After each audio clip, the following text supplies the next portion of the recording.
Assalamu alaikum and welcome to the official page of Talha the Educationist. In today's tutorial, we are going to discuss the Excel shortcut keys version 2013. This is a tutorial about using Excel shortcut keys and how we practically perform the operations using the shortcut keys. This tutorial has been made in 3 sections. Number 1, control combination shortcut keys. Number 2, function keys. Some other useful functions of other keys. तो इस tutorial को हम 3 portions में करेंगे। पहला portion वो है जिसमें हम कंट्रोल की को यूज़ करते हुए उसके कम्बिनेशंस को स्टडी करेंगे। सेकंड पोर्शन जो सेकंड पार्ट है इस ट्यूटोरियल का, उसके अंदर हम फंक्शन कीज़ जो F1 से लेकर F12 तक होती हैं उनकी एप्लीकेबिलिटी को पढ़ेंगे। एंड नंबर 3, इसमें हम ऑल्ट की, ऑल्टरनेट की, शिफ्ट की, कंट्रोल की, इन सब का क्या फंक्शन है, पेज अप, पेज डाउन वगैरह का, तो इन सब कीज़ को हम किस तरह एक्सेल के अंदर यूज़ करते हैं या इनको बतौर शॉर्टकट किस तरह इस्तेमाल किया जाता है, ये हम इसमें स्टडी करेंगे। So let's start it and do it practically. अब आज हम फंक्शन कीज़ को देखेंगे कि वो फंक्शन कीज़ किस तरह से काम करती हैं बतौर शॉर्टकट कीज़, यानी F1 से लेकर F12 तक जो कीज़ हमारे पास मौजूद हैं वो एक्सेल के अंदर बतौर शॉर्टकट की किस तरह से यूज़ होती हैं। तो सबसे पहले हमारे पास आ जाती है F1 फंक्शन की। F1 फंक्शन की का जो मेन काम है वो यही है कि जब भी आप किसी भी प्रोग्राम के अंदर नॉर्मली, स्पेशली एक्सेल के अंदर, जब नॉर्मली आप F1 की को प्रेस करेंगे तो ये आपके लिए एक हेल्प ओपन कर देगा। लाइक अब मैं F1 को प्रेस कर दिया तो अब हमारे पास इसकी रिलेटेड जो हेल्प है वो विंडो ओपन हो जाएगी। अब हम देखते हैं कंट्रोल प्लस F1 की को कि ये किस तरह से अप्लाई होती है। जब हम कंट्रोल और F1 की को प्रेस करेंगे तो ये हमारा जो रिबन का पोर्शन है, लाइक ये वाला जो हमारा पूरा पोर्शन है, इस पोर्शन को हाइड कर देगी। अब मैं प्रेस करने लगा हूँ कंट्रोल प्लस F1 की, तो ये आपने नोटिस किया होगा कि इसका रिबन पोर्शन जो है वो हाइड हो गया है। अगेन प्रेस करने पर ये रीअपियर हो जाएगा।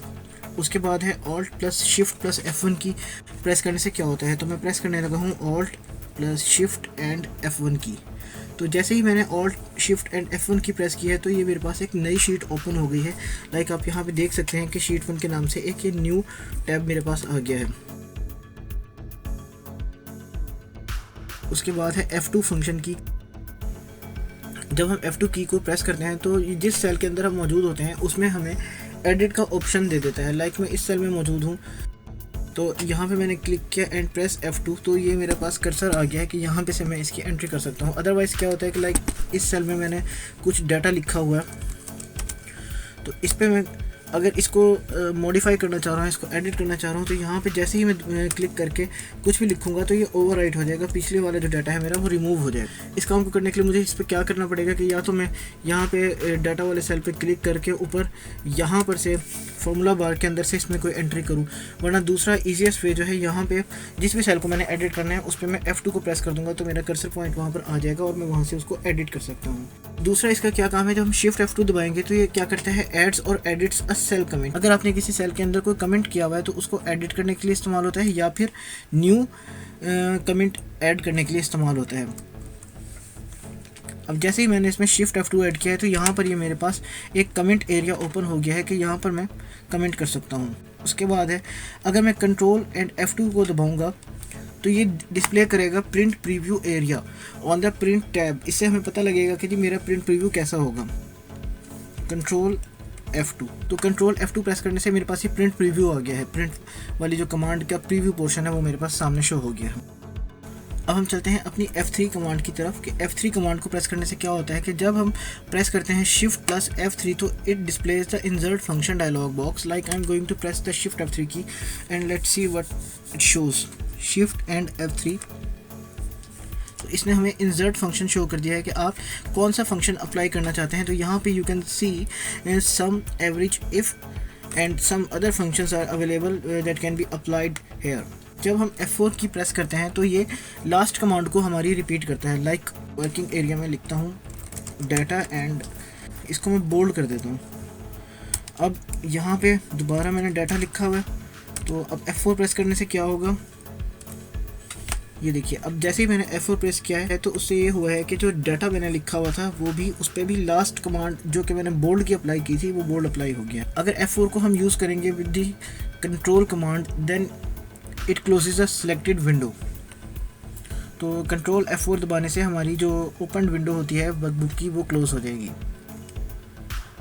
इसी तरह अगर मैं Alt F4 को प्रेस करूँगा तो ये पूरा एक्सेल प्रोग्राम को एग्ज़िट कर देगा। देन वी हैव F5 की। F5 की जो है ये डिस्प्ले करता है go to dialog box. Like F5 मैंने प्रेस किया है तो it is showing us the go to dialog box.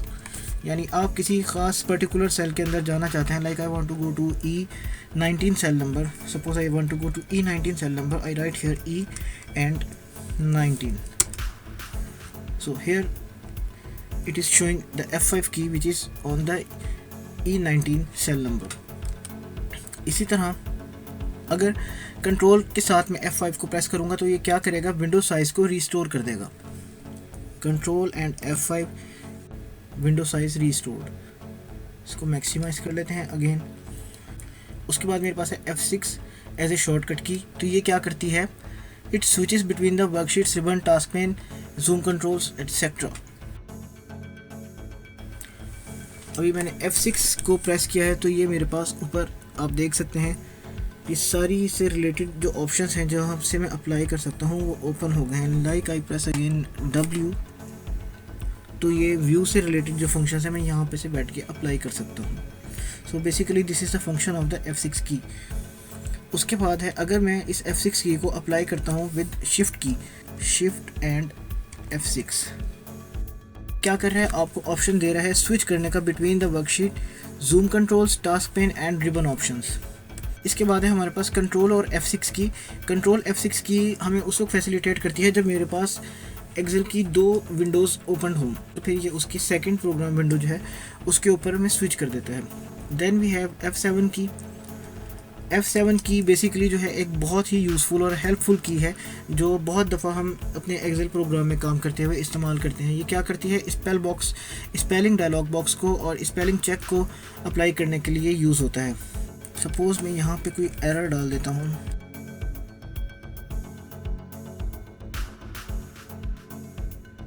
अब मैं यहाँ पे प्रेस करता हूँ F7 की, तो इसने मुझे बता दिया है स्पेल चेक करने कि RAMGE टाइप का कोई वर्ड डिक्शनरी में मौजूद नहीं है and it is suggesting me to use the word range instead of range. तो अगर मैं इस पर क्लिक कर दूंगा तो ये अप्लाई हो जाएगा।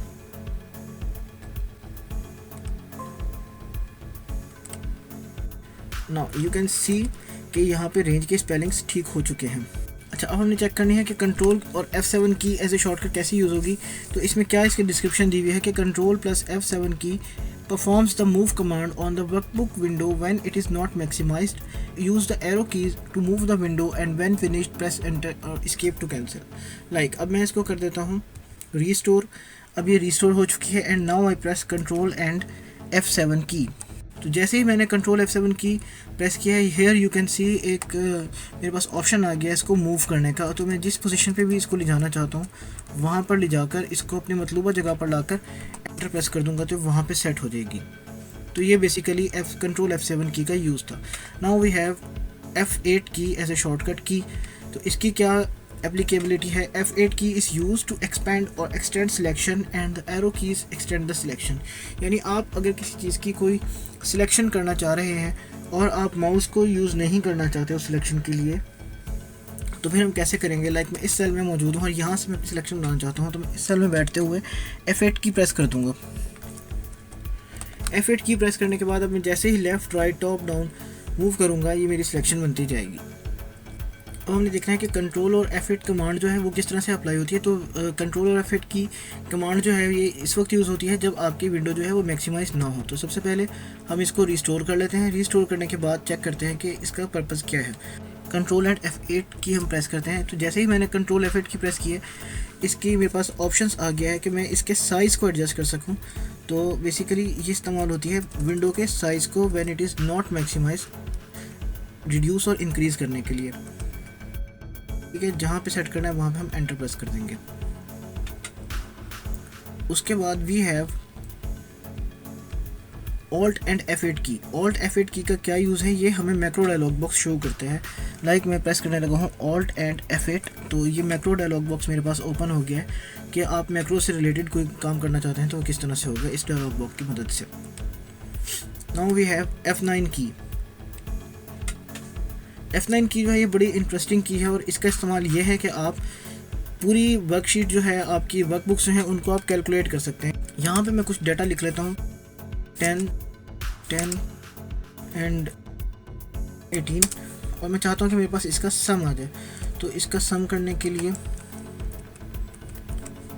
इन सबको सिलेक्ट करके मैं यहाँ पे प्रेस कर देता हूँ इस सेल के अंदर ऑल्ट एंड इक्वल टू, तो मेरे पास इनका सम आ चुका है, इन तीनों सेल्स का सम मेरे पास आ गया है 38।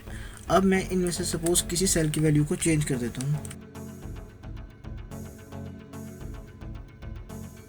तो एज ए रिज़ल्ट इसकी इनका जो सम है वो चेंज हो जाना चाहिए था कि इनकी वैल्यूज़ चेंज हो गई हैं, क्योंकि यहाँ पे आप देख सकते हैं कि फार्मूला बिल्कुल सही अप्लाई हुआ है Q30 से लेकर Q32 तक। तो ये Q30 है और ये Q32 तक है, इनका वो सम कर रहा है, लेकिन ये एक्चुअल में अप्लाई नहीं हो रहा। इसकी वजह क्या है कि यहाँ पे जो भी मेरी सेटिंग होंगी वो मैनुअल पे अप्लाई हुई हुई होंगी। हम अपनी सेटिंग्स को चेक कर लेते हैं, ऑप्शंस एंड अगेन फार्मूलाज। ये देखिए यहाँ पे ये जो कैलकुलेट ऑप्शंस हैं, हियर यू कैन सी कि वर्कबुक कैलकुलेशन जो है ऑटोमेटिक के बजाय मैनुअल हुई हुई है। तो खैर इस मामले को सेटल करने का हमारे पास ईजीएस्ट वे क्या होता है, हम यहाँ पे प्रेस कर देंगे F9। तो जैसे ही मैं F9 प्रेस करूँगा ये इसको रिकैलकुलेट कर देगा और हमारी जो प्रॉब्लम है वो रिजॉल्व हो जाएगी। अगेन चेक कर लेते हैं, मैं इसको कर देता हूँ 120। तो मेरा सम यहाँ पे अगेन चेंज हो जाना चाहिए था कि लेकिन नहीं हुआ। Again I press F9 and here you can see the sum has changed again. So basically this is going to give you manual calculations. Again अगर आप इसको यूज़ करेंगे शिफ्ट के साथ तो फिर भी ये वर्क शीट की कैलकुलेशन के लिए यूज़ होती है। कंट्रोल F9 जो है इसका यूज़ थोड़ा सा डिफरेंट है। ये क्या करती है, आपकी मिनिमाइज़ कर देती है एक ओपन वर्कबुक को। लाइक मैं प्रेस करता हूँ कंट्रोल एंड F9, तो ये मेरी वर्कबुक जो है मिनिमाइज हो चुकी है।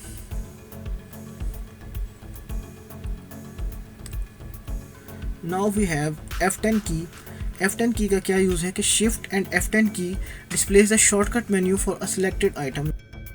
आई keep my cursor on this cell and press shift and F10। जैसे ही शिफ्ट F10 प्रेस किया गया है यहाँ पे ये ऑप्शंस मेरे पास आ चुके हैं। उसके बाद अगर मैं कंट्रोल और F10 की प्रेस करता हूँ तो फिर क्या होता है, इट मैक्सिमाइजेज और restores the selected workbook window. अब ये वर्कबुक जो है मेरी रीस्टोर हो गई है। मैं यहाँ पे प्रेस करता हूँ कंट्रोल एंड F10 तो ये मैक्सिमाइज़ हो जाएगी। अगर ये मैक्सिमाइज है तो प्रेस करता हूँ तो ये रीस्टोर हो जाती है। तो बेसिकली कंट्रोल F10 की का क्या यूज़ है कि इट मैक्सिमाइजेस और restores the selected workbook window. Now we have F11 key. F11 की ये भी बहुत टेक्निकल की है और इसका जो यूज़ है वो भी बहुत डिफ़िकल्ट है। तो इसको हम समझ लेते हैं कि ये क्या करती है। व्हेन यू प्रेस F11 की, it creates a chart of the data in the current range in the separate chart sheet. यानी एक अलहदा से चार्ट शीट ये ओपन कर देगी। लाइक मैं प्रेस कर देता हूँ F11, तो यहाँ पे आप देख सकते हैं कि एक इसने चार्ट शीट ओपन कर दी है। नेक्स्ट स्टेप की तरफ चलते हैं। जब आप शिफ्ट के साथ इस की को यूज़ करेंगे तो it will insert a new worksheet, shift and F11 and it has inserted another sheet. Here you can see sheet 1।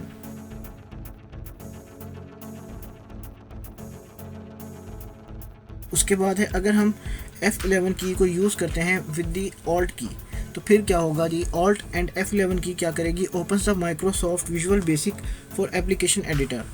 Alt and F11, तो ये मेरे पास ओपन हो चुकी है एक VBA की एप्लीकेशन।